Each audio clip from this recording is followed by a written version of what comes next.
Rocky Angelini just killed it. Frosty's going to step out for a second, but she'll be back with Crack Bone. Tight. Thank you guys for that. And this is the Cool Lab, so we have some Cool Lab alumni. Is that the correct term, Rocky? Indeed. Yes, alumni. And first, Zaid Tabani is here. How's it going, man? It's going well, man. Thank you so much for having me. I'm really, really happy to be here. Yeah, you said you were going to talk louder, so I had the mic. Oh, you did? Yeah. Oh, it gets progressively louder. Okay, it's all good. I'm Pakistani, man. Like, my inside... As more excitement gets involved, it gets louder. Yeah. I'm pretty... My bass tone is a loudspeaker, so It's all good. I'll go to that place. You have to keep your finger on the fader like the whole time. Pretty much, I'm going to be like moving around. I'll clip this mic, yeah. Zaid, that's ZAIDT Yes. music on Instagram. Mm-hmm. That's where they can follow you. How did you get started in music? It's like you want I'll give you the TLDR. I grew up not having a lot of friends in Irvine, and I don't know, like, at least when I was growing up in Orange County, like, there was just like not a lot of people who liked hip hop music. Like, whenever I would like kind of gravitate towards it, people were just like, this isn't art, this isn't real music, this isn't all that, right? Where was this? Where were you? This was in Irvine. Oh, okay. So, first I started out with having no friends. And then when I was around like 9 years old, I knew one kid in my class memorized like a song, like a rap song. And then I was like, oh, well, if I memorize a song, you know, people will like me. So I memorized it, and for like 24 hours, people thought I was cool. And then I was like a shithead again. Yeah. So it just kept going like that. And then when I went to high school, I started doing battles because I wanted to take it seriously. And I started to, like, I won like 2 battle tournaments, and I started writing music. And I think the turning point was like when all the 9/11 stuff happened, because I grew up like right in the middle of that.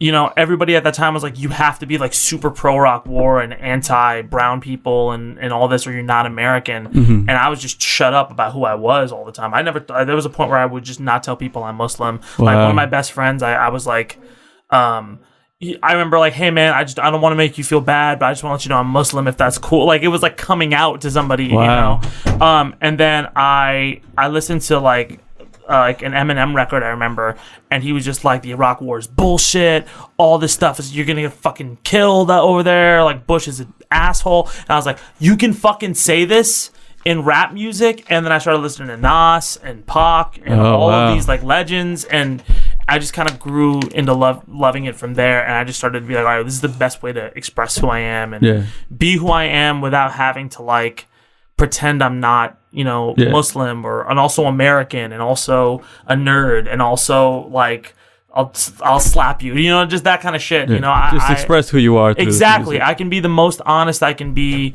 on stage, because when you're on stage, as long as you commit to something, everything works. And when you're off stage, I always feel like you get judged for smaller, little inconsistent things. Like, I'm the least anxious I am right now. Like, even before the interview, I was just like a little bit more anxious, you know, and it's not, I'm comfortable with everybody here, but still, it's just a thing that happens in general, if that makes sense. Wow. Well, it's cool that you found this. Yeah. And it's awesome you're making music. I see you at the Cool Lab all the time. Thank you. So I saw on your Instagram that you was something about Reddit beef. What can you explain that to me? So I went to Berklee College of Music in Boston, and I was the second rapper in history to get in. And while I was there, it was really cool because you get like a lot of really cool opportunities. But on the flip side of that, you have a lot of people who are like, ain't shit, you know? So this was like my 3rd year there. And I was like, all right, I'm going to drop an album this year and do all that. And we'd all been preparing. You do these shows in the cafeteria that they have there. So like a day before I'm supposed to do, or like 2 days before I'm supposed to do the show, this one kid who I'd like seen from like offhand posts like on there's this Boston like group where like you can find secret places. He posts there, he posts in all the Berklee groups, he posts on Twitter like Zed diss, and it's just this like 3-minute diss track saying that like I'm old and I shouldn't be here, and just a bunch of really random dumb shit. And I battled my whole life, so I'm like, this is a joke, right? Like, this is not, you're not really, and it was serious. And he pretty much just went around and said I'm taking opportunities away from other people and I'm a bitch, and he was telling everything. And so the next day, like everybody at this school was taught. Berklee's like a big, well-known like industry school. Everybody at this fucking school was talking about it. Teachers were talking about it. People were hitting. I'd fallen out with like with a friend of mine, and he messaged me saying like, hey man, we're good. What the fuck is up with this beef, you know? And so 3 of my friends got together and made a beat, and I rapped over it, and I kind of tore his ass up. And the next day he messages me, he's like, oh man, it was just a social experiment, blah, blah, blah. I'm like, get the fuck out of here. Why don't you take your L and apologize? Yeah. He didn't. He says, no, I'm not going to apologize to you. So I was upset and heated about it for a couple days. And then I posted it on Reddit, and it made the front page of Reddit. Wow. And that guy dropped out of the school the next year. You did? He dropped out of the school. Oh, he took his L. He took his L. He took his L. And it was a crazy, like, it made DJ booth and a bunch of stuff like that. So it was like a crazy moment that I remember really, really fondly, you know. And yeah, my album did well from there. So yeah. So Zed, you talk about, you know, dealing with like anxiety and types of emotion like that.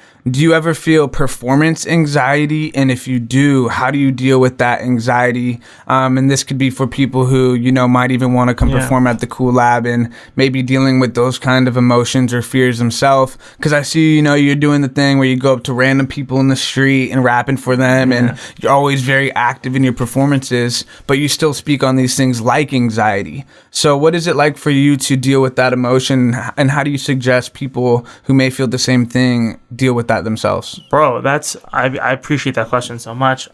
Like I know I say like on stage I feel the most comfortable, but right before I have massive performance anxiety, you know, especially because dude, like I say this all the time, but me and Rocky like knew each other for a while, you know, before that, you know, and I remember hearing him the first time. He's like, oh man, he's so dope on the mic, man. Like I'm not on that level. And I like, or I felt like, oh, I have to be better than him and all that kind of stuff. And we had like, we got along, but we didn't get along like super well as we do now.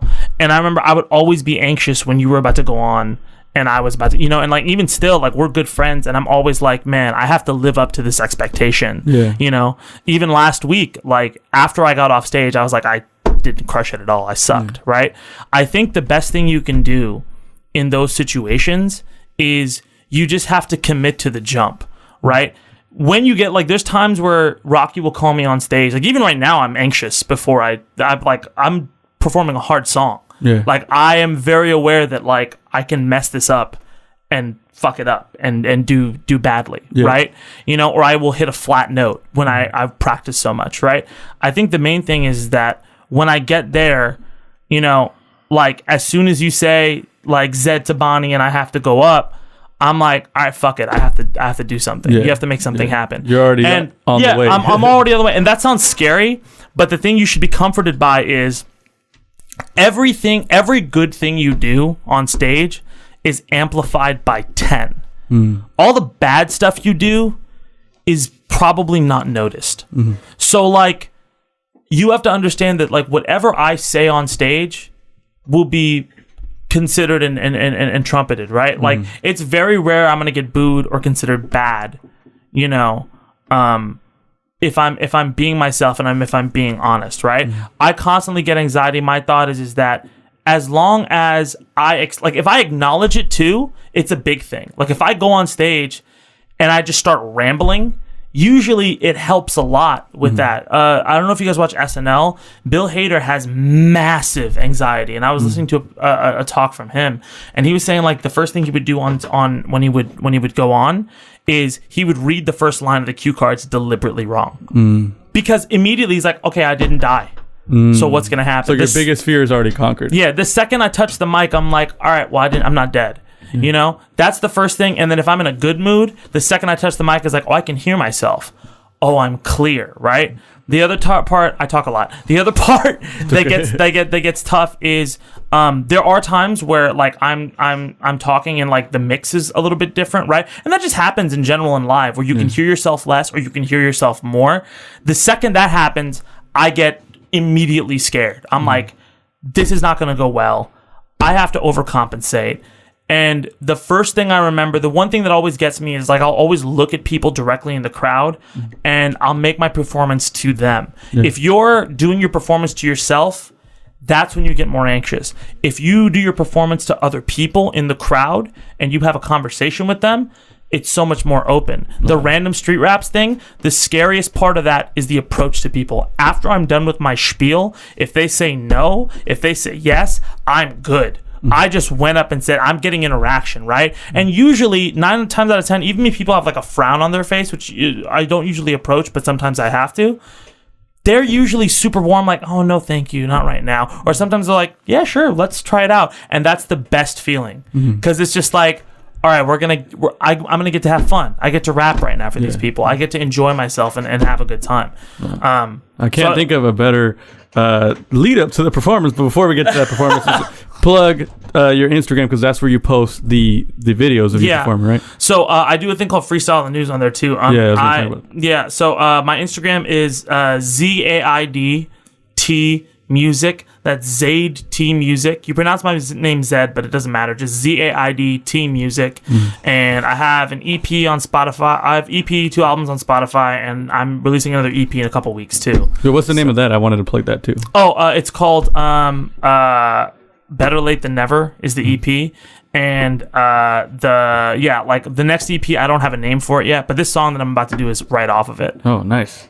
So when do you think you're dropping that? Like later in the year? I think I'm gonna drop it in a couple weeks actually. Nice. You know, you have to do 3 weeks lead time so you can get on playlists and stuff like that. Wow. So it's a lot of work. It is, man. But I feel like if I'm creating constantly, then it's also like Rocky's been dropping songs all the time, and I said I was gonna be dropping stuff all the time. And watching him drop stuff, I'm like, man, I'm getting left behind. I gotta come up. Well, we can't wait for these projects. And we're gonna do a track from the upcoming one. But before we do that, we got this thing called 60 Seconds With. Ooh, you ready for this? I'm ready. I think hopefully, yes. Right. That's anxiety. Go. Right, I'm gonna do it.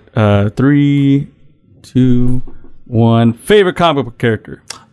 Spider-Man. Favorite song right now? The Antisocial by Travis Scott and Ed Sheeran. Nice. Do you have a hidden talent? I'm really good at drawing. Least favorite song? Anything by Paul Wall. What?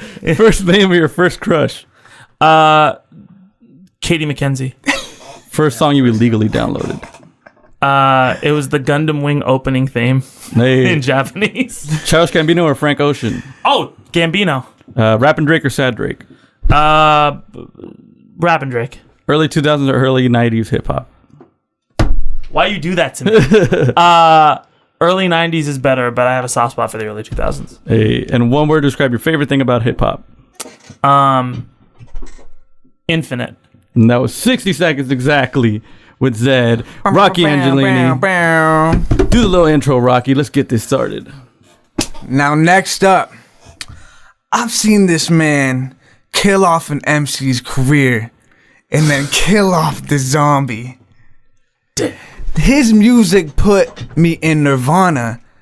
That's a quote from Gandhi. Indian.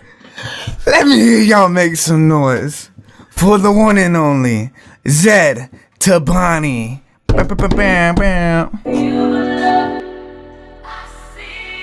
Hey,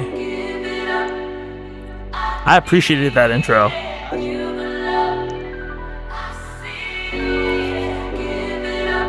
Woo!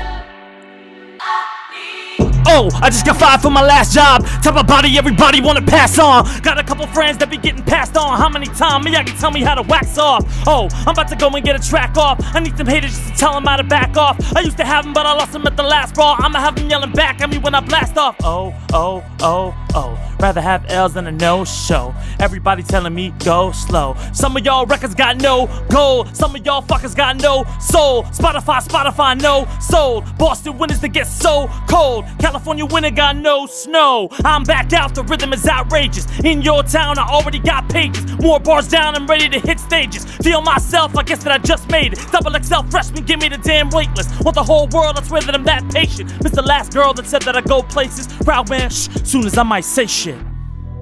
No one gonna tell me how to hold my own. I can't see the future, but I already know. I see, yeah, feel the love.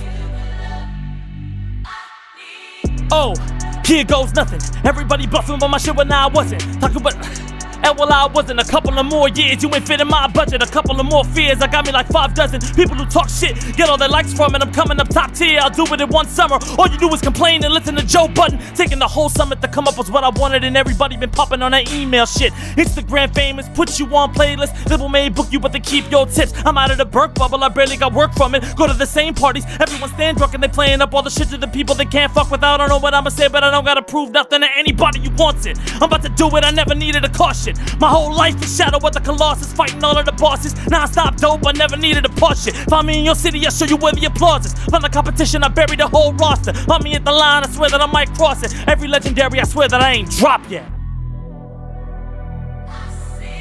I see it. I need it. Feel the love. Woo! It's about time. It's about time.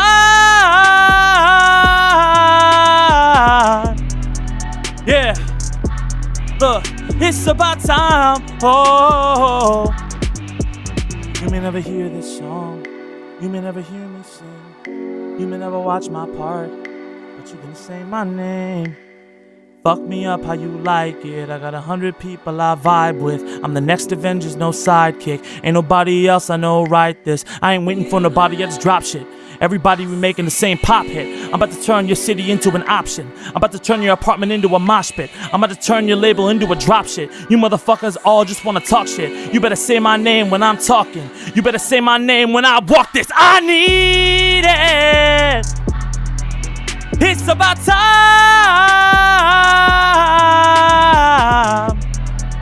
Woo! It's about time. Oh. Zaid Tabani on The Rodriguez Show. Thank you, man. That was awesome. Thank you, man. I appreciate you so much. Thank you, man. Come back anytime. Come back when that project drops, Oh, too. please. I would love to. Thank you so much. Follow him at ZAIDT Music on Instagram. We'll post a link in the description. Thank you, man. Thank you, man. I love you guys so much. Much appreciated. Can I just give one more shout out? Yeah. Rocky, I'm so fucking proud of you, bro. Oh, thank you, bro. You're one of my favorite people, dude. And Thank I'm you. fucking so happy to see you doing amazing things. And Thank it was you. your birthday yesterday, and I hope you had the best birthday. It was dope. Thank you so much, Period. bro. Of course, man. Likewise. Thank you.